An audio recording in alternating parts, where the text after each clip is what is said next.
આતંકવાદની વિરોધમાં ભારત સરકાર એક્શન લઈ રહી છે ત્યારે આખા દેશમાં અલગ અલગ રાજ્યોમાં મોકિલ કરવામાં આવ્યું હતું અને સાંજના સમયે 7:30 થી 8 વાગ્યાનો બ્લેકઆઉટ કરવાનો આદેશ આપ્યો હતો અને સમગ્ર દેશની જનતાનું સમર્થન માંગ્યું હતું એમ પણ કહી શકાય.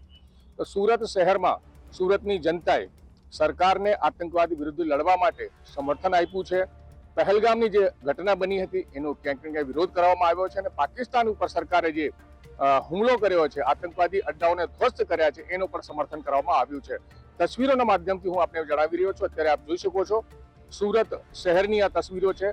સુરત શહેર સામાન્ય દિવસોમાં જો વાત કરીએ તો તમામ જે રોડ રસ્તાઓ હોય છે, બિલ્ડિંગો હોય, રેસિડેન્શિયલ હોય કે ઓફિસવાળી હોય, એ તમામ લાઇટો ચાલુ હોય છે. પણ બ્લેકઆઉટના સમર્થનમાં સુરતની જનતાએ પોતાના ઘરોની લાઇટો બંધ કરી છે, પોતાની ઓફિસોની લાઇટો બંધ કરી છે અને સાથે સાથે જે ઓવરબ્રિજ છે, ઓવરબ્રિજની જે સ્ટ્રીટ લાઇટો છે તે પણ બંધ કરવામાં આવી છે. કે સ્પષ્ટપણે એ સંદેશ છે કે સુરતની જનતા સરકારની સાથે છે, આતંકવાદીઓની વિરુદ્ધમાં છે અને સરકાર આતંકવાદની વિરુદ્ધ જે પણ પગલાં લે એ જનતા એમની સાથે છે. તો આ બ્લેકઆઉટ કરવાનો જે આદેશ સરકાર દ્વારા કરવામાં આવ્યું હતું, સમર્થન માંગવામાં આવ્યું હતું, એ સુરતની આ તસવીરો આપને જણાવી રહી છે કે સરકારની સાથે સુરતની જનતા છે.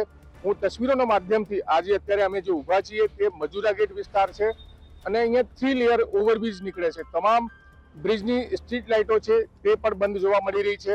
ખાલી વાહનોની જે અવર જવર છે એ જ લાઇટો ચાલુ છે, વાહનોની લાઇટો ચાલુ છે. બાકી રેસિડેન્શિયલ હોય કે જે ઇન્ડસ્ટ્રીયલ વિસ્તાર હોય, ઓફિસ હોય, એ તમામ લાઇટો બંધ કરવામાં આવી છે. તો ક્યાંક ને ક્યાંક સુરતની જનતાએ સ્પષ્ટપણે સંદેશ આપ્યું છે કે સરકાર જે પણ નિર્ણય આતંકવાદની વિરુદ્ધમાં લઈ રહી છે તો સુરતની જનતા સરકારની સાથે છે, ભારતીય સેનાની સાથે છે. અને આ તસવીરો સ્પષ્ટપણે જણાવી રહી છે કારણ કે અત્યારે અમે 8મા માળે છીએ અને 8મા માળથી અમે સુરતની દૂર દૂર સુધીની આ તસવીરો આપને બતાવી રહ્યો છું. અંધારપટ થઈ ગયો છે, બ્લેક આઉટ થઈ ગયું છે અને લોકો પોતાની ઘરની લાઇટો બંધ કરીને, ઓફિસની લાઇટો બંધ કરીને ક્યાંક ને ક્યાંક સીધી રીતે કહીએ તો સેનાનું સમર્થન કરી રહ્યા છે, ભારતીય સેનાનું સમર્થન કરી રહ્યા છે, ભારતીય સરકારનું સમર્થન કરી રહ્યા છે. તો આ તસવીરો ગુજરાત તક પર આપ નિહાળી રહ્યા છો કે સુરત શહેરની આ તસવીરો છે, બ્લેકઆઉટની તસવીરો છે.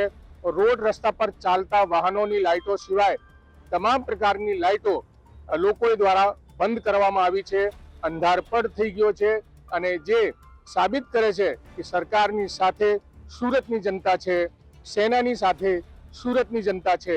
તો આ બ્લેકઆઉટની તસવીરો સુરતની આપ નિહાળી રહ્યા છો કે અને સુરતની જનતાએ સ્પષ્ટ સંદેશ આપ્યો છે કે આતંકવાદની વિરુદ્ધની લડાઈમાં જનતા સરકારની સાથે છે. સંજય સિંહ રાઠોડ, સુરત, ગુજરાત તક.